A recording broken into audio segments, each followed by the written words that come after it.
بسم اللہ الرحمن الرحیم۔ السلام علیکم۔ حضور صلی اللہ علیہ وآلہ وسلم کے جسم مبارکہ کے بعد خصائص حدیث کی روشنی میں حضور سید عالم صلی اللہ علیہ وآلہ وسلم کی ذات اقدس کے جس گوشہ پر بھی نظر ڈالی جائے شان بے مثال کا ظہور ہوتا ہے۔ صحابہ کرام رضی اللہ تعالیٰ عنہ فرماتے ہیں کہ آپ کے رخسار ایسے تھے کہ گویا صفحہ رخسار پر سونے کا پانی چھلک رہا ہے۔ دندان مبارک موتیوں سے زیادہ چمکدار تھے۔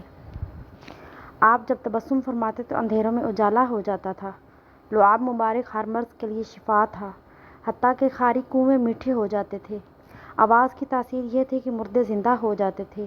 چشمہ مقدس کے لیے اندھیرا ایجاب نہ تھا، اندھیرے اجالے میں یکساں دکھتے تھے۔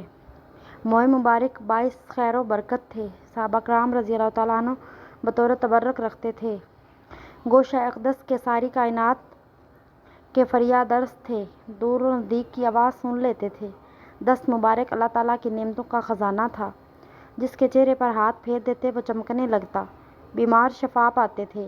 بدن مبارک قدرتی طور پر خوشبودار تھا، جس راہ سے گزر جاتے وہ راستہ خوشبو سے مہک جاتا۔ انگلیوں کا اعجاز یہ تھا کہ ان سے پانی کے چشمے جاری ہو جاتے تھے۔ جسم اقدس بے سایہ تھا، مکھی بھی ادب کرتی تھی، جسم پاک پر نہ بیٹھتی تھی۔ پسینہ مبارک خوشبودار تھا۔ صحابہ آپ کے پسینہ کو عطر میں ملاتے تھے تاکہ عطر میں خوشبو زیادہ ہو جائے۔ حضور صلی اللہ علیہ وآلہ وسلم کی آنکھیں سوتی تھیں لیکن قلب مبارک ہمیشہ بیدار رہتا تھا۔